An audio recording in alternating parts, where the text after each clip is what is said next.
അതിന്റെ ഇടയിലാണ് ഈ നാറികള് ഈ ഉള്ളിസുര എടുത്തിട്ട് മെയിൻ ആള് ജാവേദ്കറിനെ, പ്രകാശ് ജാവേദ്കറിനെ പൊട്ടന്മാരുടെ ഇടയിലേക്കാണ് ഇവര് വിട്ടത്. വോയിസ് കേട്ടില്ലേ? അന്യ സംസ്ഥാനങ്ങളിൽ ശരിക്കും പണം കൊടുത്ത് ആളെ തിരിക്കുന്ന പോലെ കേരളത്തിൽ നടക്കില്ല എന്നർത്ഥം. പ്രകാശ് ജാവേദ്കറിനെ കേരളത്തിൽ കണ്ടാൽ അടിക്കും, BJP-കാരനെ അടിക്കും. നല്ല അടിക്കും. ഉള്ളിസുരനൊക്കെ കേരളത്തിൽ നിന്ന് ഓടിക്കും അവനെ. ഉള്ളിസുരനെ വടക്കേ ഇന്ത്യ അല്ല കേരളം. അതായത് BJP നേതാക്കന്മാരുടെ ഈ കളിയൊന്നും അണികളോട് വേണ്ട, അതൊക്കെ ഞങ്ങൾ വെച്ചിട്ടുണ്ട് എന്നാണ് പറയുന്നത്. അതായത് അത് വലിയ ഗൗരവമുള്ള വിഷയം തന്നെയാണ്. അതായത് ഈ പൊട്ടന്മാരോട് തടസ്സമായിട്ട് നിൽക്കുന്നതിന്റെ പേരിലാണ് BJP കേരളത്തിൽ വളരാത്തത്. BJP ഈ പൊട്ടന്മാരെ മാറ്റി കഴിഞ്ഞാൽ ഒന്നുമില്ലെങ്കിൽ ഇവര് മാറുക, അല്ലെങ്കിൽ കേന്ദ്രം ഇവരെ മാറ്റുക. സുരേന്ദ്രന്റെ ഇരിപ്പ് വശം വെച്ച്, ഇതുവരെയുള്ള BJP-യുടെ ഒരു ഇരിപ്പ് വശം വെച്ച് സുരേന്ദ്രന്റെ ഒരു ട്രാക്കിലൂടെ അല്ല അത് പോയിട്ടുള്ളതെന്നാണ് ഞാൻ മനസ്സിലാക്കുന്നത്. പക്ഷേ സുരേന്ദ്രൻ അത് ഓണർ ചെയ്യാതെ നിവൃത്തിയില്ല. കാരണം അദ്ദേഹം സംസ്ഥാന പ്രസിഡന്റ് ആണല്ലോ. BJP കൂടി അറിയാതാണ്. ഇവര് മാറില്ല എന്നുണ്ടെങ്കിൽ ഈ അടുത്ത ഇലക്ഷൻ വരുന്നുണ്ടല്ലോ, ഈ അടുത്ത ഇലക്ഷനോട് കൂടിയിട്ട് ഇവിടെ ഒരു കുട്ടീനെ കൊണ്ടൊന്നും, ഒരു മനുഷ്യനെ കൊണ്ട് ഞാനറിയണേ ഒരെണ്ണത്തിനെ കൊണ്ട് ഞാൻ BJP കൂട്ടിയില്ല. സ്വാഭാവികമായിട്ട് നമ്മൾ പല ചർച്ചകളിൽ പറഞ്ഞൊരു വിഷയമുണ്ട്. അതായത് മെട്രോ ശ്രീധരൻപിള്ളനെ കൊണ്ട് ഓഫീസ് വരെ കെട്ടിച്ച സുരേന്ദ്രനാണ് ഒരു നമുക്ക്. അതായത് ഇവർക്ക് ശരിക്കും ഈ പാർട്ടിയിലേക്ക് പോയി കഴിഞ്ഞാൽ എന്താണ് സംഭവിക്കുന്നത് മനസ്സിലാവുന്നത്. കേരളത്തിലെ ജനങ്ങള് പലപ്പോഴും വിചാരിക്കുന്നുണ്ട് BJP എന്തിനാണ് ഇത്തരം മണ്ടന്മാരെ കൂട്ടുപിടിക്കുന്നത് എന്ന്. അതായത് അനിൽ ആന്റണി എടുത്തപ്പം ആന്റണിയുടെ മകനാണ് എന്നുള്ള രീതിയിലേക്കാണ് ആളുകൾ, അവൻ ഒരു പൊട്ടൻ എന്നുള്ള ലെവലിലേക്കാണ് വിചാരിച്ചത്. കരുണാകരന്റെ മകളെ എടുത്തപ്പോൾ അവള് ഒരു തോൽക്കുന്ന ഒരാള്, എവിടെ നിർത്തിയാലും തോൽക്കുന്ന ഒരു വ്യക്തിയാണ് എന്നുള്ള ലെവലിലേക്ക് വെച്ച്. പക്ഷെ ഒരു കാര്യം മനസ്സിലാക്കേണ്ടത്, ശരിക്കും BJP എന്നുള്ള പ്രസ്ഥാനം വളരെ ബുദ്ധിപരമായിട്ടാണ് കളിക്കുന്നത്. ഈ സ്റ്റേറ്റ് പിടിച്ചില്ലെങ്കിലും അന്യ സ്റ്റേറ്റിൽ പോയിട്ട് കരുണാകരന്റെ മകൾ, അതായത് മുഖ്യമന്ത്രിയായ കരുണാകരന്റെ മകളെ ക്യാച്ച് ചെയ്തു എന്നാണ് പറയുന്നത്. ജനങ്ങൾക്കറിയില്ല, അന്യ സംസ്ഥാനത്തിലെ ആളുകൾക്കറിയില്ല, ഇവര് വെറും വേസ്റ്റ് കിട്ടാച്ചരക്കുകളാണ്, അല്ലെങ്കിൽ ഒരു കാര്യത്തിനും കൊള്ളാത്ത ആളുകളാണെന്നുള്ള അറിയില്ല. എഴുതു പോലും കൂടെ ഇല്ലാത്തവരാണ്. പക്ഷെ വേറെ വിഷയമുണ്ട്, ഇത് പുറത്തുപോയി വിരാട്ടായത് പുറത്തുപോയി അവർ ഉണ്ടാക്കുന്നത് വല്ലാത്ത രീതിയിലേക്കുള്ള വോട്ടാണ് കളക്ഷൻ വെക്കുന്നത്.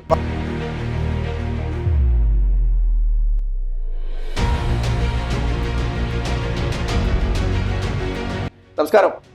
കേരളത്തിലെ BJP നേതാക്കൾക്ക് അടുത്ത് തന്നെ പണി കിട്ടും എന്നുള്ള കണ്ടീഷനിലേക്കുള്ള വോയിസ് ആണ് ജനങ്ങൾക്ക് മുമ്പിൽ പുറത്തുവിടാൻ വേണ്ടി പോകുന്നത്. അപ്പോ ഈ വോയിസ് ഒന്ന് കേട്ടതിന് ശേഷം ആദ്യം ചർച്ചയിലേക്ക് കിടക്കാം. പ്രകാശ് ജാവേദ്കറിനെ വെച്ചിട്ട് ഈ ഉള്ളിസുരയും മറ്റേ ഈ ശോഭാ സുരേന്ദ്രനും കൂടിയിട്ട് EP ജയരാജനെ BJP-യിൽ എടുക്കാം എന്ന് പറഞ്ഞിട്ട് ഒരു പരിപാടിയൊക്കെ ഇട്ടിട്ട് ഒരു ചെറിയ പ്രശ്നങ്ങളൊക്കെ ഇവിടെ നടക്കുന്നുണ്ടല്ലോ, നമ്മുടെ കേരളത്തിൽ, ഉണക്ക കേരളത്തിൽ. അപ്പോ ഈ BJP-യുടെ ഈ പൊട്ടന്മാര് ആണ് ഈ ഫ്രണ്ടിൽ നിൽക്കുന്നത്. ഇവിടെ ഇഷ്ടംപോലെ നല്ല അടിപൊളി പയ്യന്മാര്, ഹാർഡ് വർക്ക് ചെയ്യണ പയ്യന്മാര് കേരളത്തിലുണ്ട്. ഈ പൊട്ടന്മാരോട് തടസ്സമായിട്ട് നിൽക്കുന്നതിന്റെ പേരിലാണ് BJP കേരളത്തിൽ വളരാത്തത്. BJP ഈ പൊട്ടന്മാരെ മാറ്റി കഴിഞ്ഞാൽ ഒന്നുമില്ലെങ്കിൽ ഇവര് മാറുക, അല്ലെങ്കിൽ കേന്ദ്രം ഇവരെ മാറ്റുക. അപ്പൊ BJP കേരളത്തിൽ തഴച്ചു വളരും. ഇവര് മാറില്ല എന്നുണ്ടെങ്കിൽ ഈ അടുത്ത ഇലക്ഷൻ വരുന്നുണ്ടല്ലോ, ഈ അടുത്ത ഇലക്ഷനോട് കൂടിയിട്ട് ഇവിടെ ഒരു കുട്ടീനെ കൊണ്ടൊന്നും, ഒരു മനുഷ്യനെ കൊണ്ട് ഞാനറിയണേ ഒരെണ്ണത്തിനെ കൊണ്ട് ഞാൻ BJP കൂട്ടിയില്ല. ഇപ്പൊ ഈ സുരേഷ് ഗോപിക്കൊക്കെ ഞാൻ ഒറ്റക്ക് നടന്നിട്ടാണ് ഞാൻ വർക്ക് ചെയ്തത്. ഇഷ്ടംപോലെ ആളുകളെടുത്ത് പോയിട്ട് സംസാരിച്ച് സുരേഷ് ഗോപിയെ കൂട്ടി, നമുക്ക് നാടിനൊരു മാറ്റം വേണ്ടെന്നൊക്കെ പറഞ്ഞിട്ട്, അതിവിടെ ഇവിടെ ലീഡർഷിപ്പ് കിട്ടാൻ വേണ്ടിയിട്ടല്ല.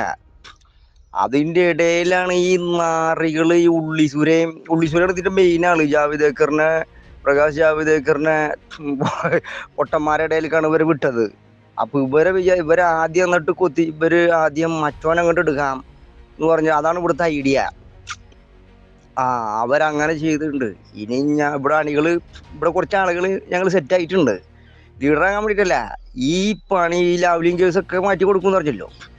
ഈ ലാവ്ലിംഗ് കേസും ഇവിടെ മറ്റേ പിണറായി വിജയനെയും കുടുംബത്തിനെയും ഇങ്ങനെയുള്ള കേസുകളൊക്കെ ചെയ്തവരൊക്കെ, അഴിമതി കാട്ടിയവരൊക്കെ പിടിച്ച് അകത്തിട്ടില്ല എന്നുണ്ടെങ്കിൽ റിസൾട്ട് അറിഞ്ഞതിന് ശേഷം അകത്ത് ഇട്ടിട്ടില്ല, അവരൊക്കെ അറസ്റ്റ് ചെയ്തിട്ടില്ല എന്നുണ്ടെങ്കിലേ പ്രകാശ് ജാവ്ദേക്കറിനെ കേരളത്തിൽ കണ്ടാൽ അടിക്കും, BJP അടിക്കും. ആ നല്ല അടിക്കും. ഉള്ളിസൂരനൊക്കെ കേരളത്തിൽ നിന്ന് ഓടിക്കും അവനെ, ഉള്ളിസൂരനെ. അങ്ങനെ കുറച്ച് ഇപ്പൊ ഇവരെ ശോഭാ സുരേന്ദ്രനൊക്കെ ഉണ്ടല്ലോ, അവള് തോൽക്കുള്ളൂ. അവളെ ഈ തള്ളും ഇതൊക്കെ കേട്ടിട്ട് അവർക്ക് ഇപ്പൊ കുറെ ആൾക്കാര് വോയിസ് കേട്ടില്ലേ? അന്യ സംസ്ഥാനങ്ങളിൽ ശരിക്കും പണം കൊടുത്ത് ആളെ തിരിക്കുന്ന പോലെ കേരളത്തിൽ നടക്കില്ല എന്നർത്ഥം. അതെ.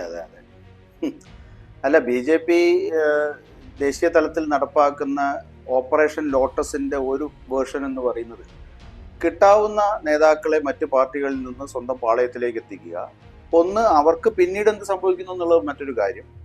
എതിർനിരയിലുള്ള രാഷ്ട്രീയ കക്ഷികളെ വലിയ അങ്കലാപ്പിലേക്ക് തള്ളിവിടുക എന്ന് പറയുന്ന ഒരു സംഭവത്തിൽ ഭാഗികമായി അവർ വിജയിക്കുന്നുണ്ട്.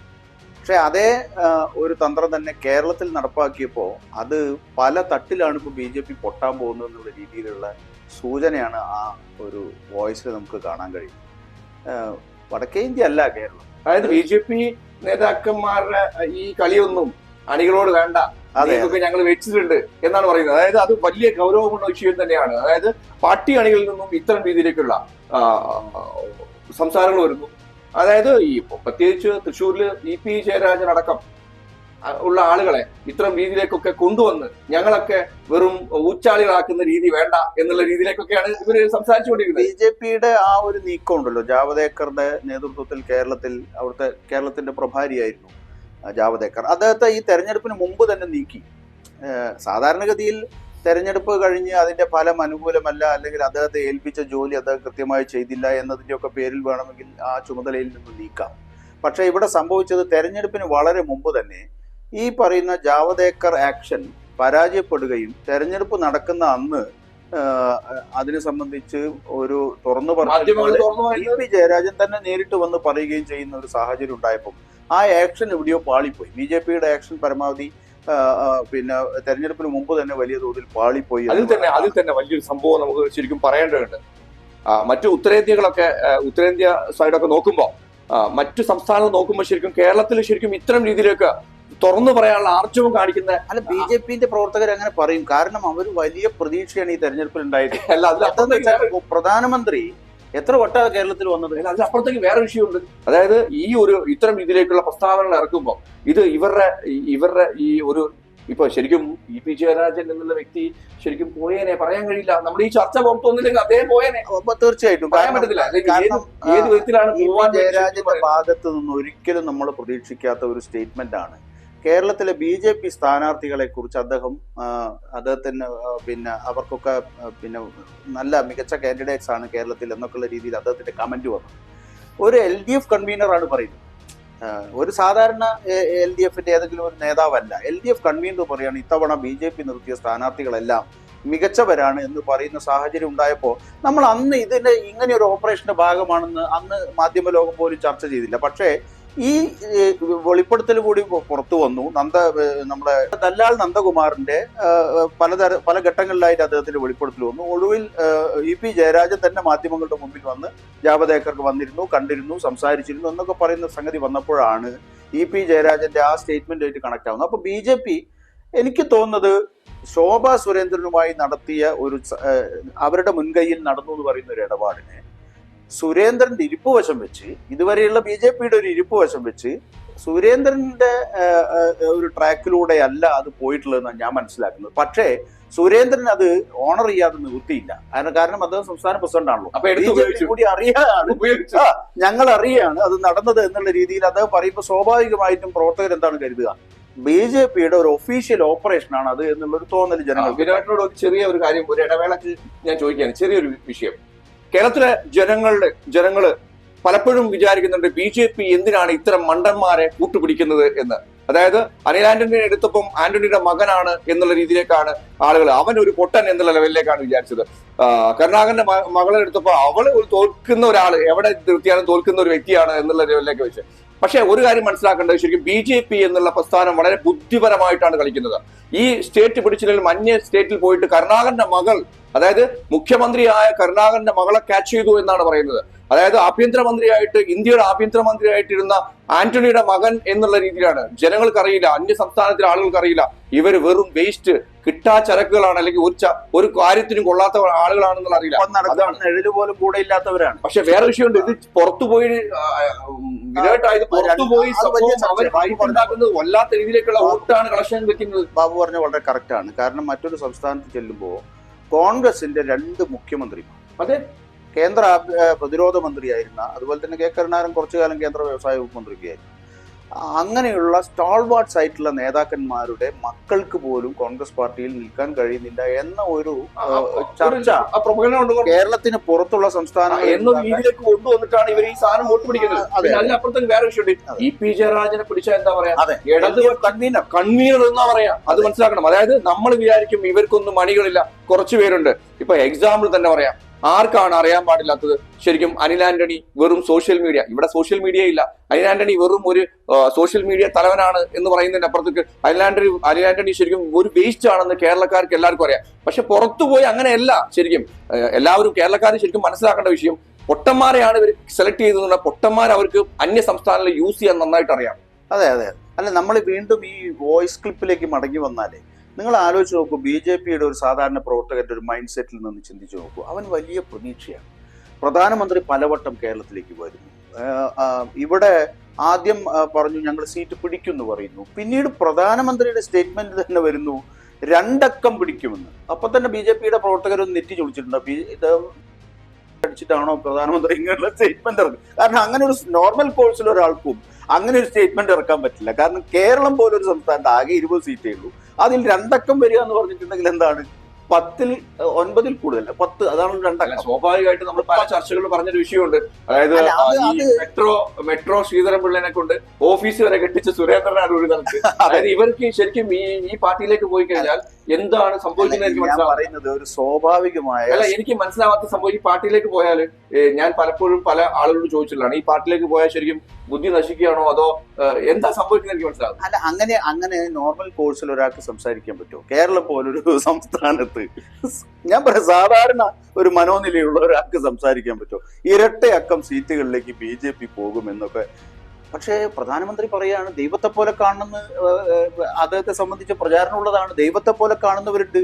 അങ്ങനെയുള്ള ആളുടെ ഒരു വോയിസ് ആണ് ഇതെന്നാണ് ഞാൻ കരുതുന്നത്. കാരണം അദ്ദേഹം വലിയ പ്രതീക്ഷ അർപ്പിച്ചിട്ടുണ്ട്, കേരളത്തിൽ വലിയതൊക്കെ സംഭവിക്കുന്നു. പക്ഷേ ഇതിനൊക്കെ നേതൃത്വം കൊടുക്കുന്ന സുരേന്ദ്രൻ ഉൾപ്പെടെയുള്ള ആളുകളുടെ പ്രവൃത്തികൾ ഇങ്ങനെയൊക്കെയാണ് പോകുന്നത് കാണുമ്പോൾ ഈ തെരഞ്ഞെടുപ്പ് കഴിഞ്ഞിട്ടുണ്ടെങ്കിൽ BJP അണികളുടെ ഭാഗത്തു നിന്ന് ഈ സുരേന്ദ്രൻ ഉൾപ്പെടെയുള്ള നേതാക്കൾക്ക് വേണ്ട രീതിയിൽ അതായത് നമ്മൾ എപ്പോഴും പറയുന്നത് ആദ്യം സ്റ്റാർട്ട് ചെയ്യുന്നത് തുടച്ചു നിൽക്കുന്നത് കേരളത്തിൽ നിന്നായിരിക്കും അല്ലെ, ആദ്യം പ്രതികരിക്കുന്നത് കേരളത്തിൽ നിന്നായിരിക്കും. തീർച്ചയായും ഈ തെരഞ്ഞെടുപ്പ് കഴിയുമ്പോൾ എന്തെങ്കിലും പ്രശ്നങ്ങൾ സംഭവിച്ചു കഴിഞ്ഞാൽ ശരി സുരേന്ദ്രനൊക്കെ അണികളെ ശരിക്കും കൈകാര്യം ചെയ്യുന്ന രീതിയിലേക്കുള്ള വോയിസ് ആണ്. പക്ഷേ നമ്മള് ഇവിടെ നിന്ന് കരുതുന്ന പോലെയല്ല, വടക്കേ ഇന്ത്യയിലും ഇതേപോലെ ഈ വേസ്റ്റ് ആയിട്ടുള്ള ആളുകളെ അല്ലെങ്കിൽ ഈ ആക്രി പൊറുക്കി കൊണ്ടുവന്ന് വലിയ സ്ഥാനങ്ങളൊക്കെ കൊടുത്ത് ഇരുത്തുന്ന ഒരു പ്രവണത മറ്റു സംസ്ഥാനങ്ങളിൽ ഉള്ളത് അവിടുത്തെ BJP നേതാക്കൾക്കും അത് വലിയ പ്രയാസം ഉണ്ടാക്കുന്നുണ്ട്. അത് തീർച്ചയായും ഞാൻ പറയുന്നത് ഇവിടുത്തെ ഇപ്പോ ഓരോ സംഭവങ്ങളും പുറത്ത് വെട്ടിത്തുറന്ന് പറയാനുള്ള നേതാക്കന്മാരും അതിനുള്ള ആർജവും മീഡിയ ഒക്കെ ശരിക്കും കാണിക്കുന്നുണ്ട്. അതുകൊണ്ട് ഈ പരിപാടി ഒന്നും ശരിക്ക് എന്തായി കേരളത്തിൽ നടക്കില്ല. അല്ല, അത് BJPന്റെ അകത്ത് തന്നെയുള്ള ഫ്രസ്ട്രേഷൻ നമുക്ക് CKP-യിലൂടെ പുറത്തു വന്ന് കണ്ടു. കാസർഗോഡ് ഒരു പരിപാടിയിൽ അദ്ദേഹത്തെ ഉദ്ഘാടകനായി വിളിച്ച് ആ പരിപാടിയിൽ കൊണ്ടുപോയി പത്മജയെ കൊണ്ടുപോയി ഉദ്ഘാടനം ചെയ്തപ്പം CK പത്മനാഭൻ ശക്തമായി രംഗത്ത് വന്നു. കോൺഗ്രസ് മുക്ത ഭാരതം എന്ന BJPയുടെ മുദ്രാവാക്യത്തിൽ ചെറിയ മാറ്റം വരുത്തേണ്ടതുണ്ട്, കോൺഗ്രസ് മുക്ത BJP എന്നാക്കി മാറ്റണം എന്നൊക്കെയുള്ള രീതിയിൽ CK പത്മനാഭൻ സംസാരിക്കേണ്ടായി. അപ്പം ആ ഫ്രസ്ട്രേഷൻ ഈ നേതാക്കളുടെ ഒക്കെ ഇടയിലുണ്ട്. ഇത്തരത്തിലുള്ള ഒരു ഗുണവുമില്ലാത്ത ആളുകളെ കൊണ്ടുവന്ന് ഇവിടുത്തെ പ്രചാരണത്തെ തന്നെ ഒരു കോമഡിയാക്കി മാറ്റുന്ന ഈ 10 സീറ്റ് ഇരട്ടയക്കം സീറ്റ് എന്നൊക്കെ പറയുന്ന ഒരു കോമഡി പറയുന്ന രീതിയിലേക്ക് കേരളത്തെ BJPയുടെ നേതാക്കൾ കാണുന്നതിൽ, അല്ലെങ്കിൽ പിന്നെ വടക്കേ ഇന്ത്യയിലുള്ള നേതൃത്വം, ഉത്തരേന്ത്യൻ നേതൃത്വം കേരളത്തിന്റെ ഇങ്ങനെയാണ് അവരെ കണക്കാക്കുന്നത് എന്ന തോന്നൽ ഇവിടുത്തെ BJPയുടെ പ്രവർത്തകർക്ക് ഉണ്ടായിട്ടുണ്ടെങ്കിൽ അവരെ കുറ്റപ്പെടുത്താൻ. അതേപോലെ തന്നെ ഇ പി ജയരാജനെ പോലുള്ള ഒരാൾ, അതായത് എഗെയിൻസ്റ്റ് ടീമായിട്ട് കാണുന്ന ആളെയാണ് കൂട്ടുപിടിക്കുന്നത്. ഇപ്പൊ പത്മജനെ കൂട്ടുപിടിക്കുമ്പോൾ അത്ര വലിയ പ്രശ്നം ഉണ്ടാവില്ല, കോൺഗ്രസിൽ അല്ലാതെ ആക്രമിക്കപ്പെടാത്ത ഒരു രീതിയാണെന്ന് വിചാരിക്കാം. പക്ഷെ ഇ പി ജയരാജൻ കേരളം ചർച്ച ചെയ്തില്ലല്ലോ. ഇ പി ജയരാജനെ പോലുള്ള ആളെ ശരിക്കും പാർട്ടിയിൽ ഈ വോയിസിന്റെ ശരിക്കും ഒരു ഘടകം എന്താണെന്ന് വെച്ച് കഴിഞ്ഞാൽ ഇ പി ജയരാജനെ പോലുള്ള ആളുകളെ ശരിക്കും ഈ പുതിയ ആളുകളെ നിങ്ങൾ വലിച്ചെടുത്ത് പഴയ ആളുകളെ കൊണ്ടേ വേസ്റ്റ് കൊണ്ടിലിട്ട് ഇപ്പോ പത്മനാഭൻ പറയുന്നതിൽ വലിയ മോശമൊന്നും ഉണ്ടെന്ന് പറയാൻ കഴിയില്ല. കാര്യം അവരൊക്കെ പാർട്ടിക്ക് വേണ്ടി ഒരുപാട് കഷ്ടപ്പെട്ടു. അവിടെയാണ് നമ്മൾ കാണേണ്ടത്. എന്തൊക്കെ പറഞ്ഞാലും ഇത്രയും കാലം ഒരു പഞ്ചായത്ത് മെമ്പർ ആവാതെ, ഒരു ബാങ്ക് ഡയറക്ടർ ആവാതെ, അല്ലെങ്കിൽ അത്തരത്തിലുള്ള പ്രാഥമികമായിട്ടുള്ള അധികാര സ്ഥാനങ്ങളിൽ പോലും എത്താതെ 20 പാർലമെന്റ് മണ്ഡലങ്ങളിലും 140 നിയമസഭാ മണ്ഡലങ്ങളിലും ഈ പറയുന്ന പഞ്ചായത്ത് വാർഡുകളിലും എല്ലാം പണിയെടുക്കുന്ന BJP-ക്കാരുണ്ട്. നമ്മൾ പൊതുപ്രവർത്തകർ എന്നുള്ള നിലയ്ക്ക് അവരുടെ ഒരു ഡെഡിക്കേറ്റഡ് വർക്ക് കാണാതിരിക്കാൻ പറ്റില്ല. എന്ത് പ്രതീക്ഷ വെച്ചിട്ടാ അവരിങ്ങനെ എത്രയോ വർഷങ്ങളായിട്ട് പ്രവർത്തിച്ചുകൊണ്ടിരിക്കുന്നില്ല. ഇവരൊരു സ്ഥാനത്ത് എത്തുമ്പോഴേക്ക് വേറെ ആരെങ്കിലും ക്യാച്ച് ചെയ്ത് മുന്നിൽ കൊണ്ടു നിർത്തേ. അതായത് ആന്റണിക്ക് എന്ത് യോഗ്യതയാണ് ശരിക്കും BJP-യിൽ പ്രവർത്തിക്കാനുള്ളത്? അത്രയോ വലിയ ആളുകൾ. BJP A ഗ്രേഡ് പട്ടികയിൽ വെച്ച നിയോജക മണ്ഡലത്തിലാണ് ആരെ കൊണ്ടൊന്ന് മത്സരിപ്പിക്കുന്നത്. അത്തരം രീതിയിലേക്കൊക്കെ ശരിക്കും വരുമ്പോ പാർട്ടിക്കാര് ശരിക്കും അന്യ സംസ്ഥാനങ്ങളെ അപേക്ഷിച്ച് ശരിക്കും കേരളത്തിൽ ഈ പരിപ്പൊന്നും ശരിക്കും അങ്ങ് വേവില്ല. കാരണം കേരളത്തിൽ എന്തായാലും പ്രവർത്തകരാവട്ടെ മറ്റുള്ളവരെ പ്രതികരിച്ച് ജനങ്ങളെ ശരിക്കും നല്ല രീതിക്ക് തന്നെ പ്രതികരിക്കും. കാര്യം BJP-യുടെ അവസാനം ശരിക്കും കേരളത്തിൽ നിന്നായിരിക്കും എന്നാണ് എനിക്ക് പറയാനുള്ളത്. നന്ദി, നമസ്കാരം.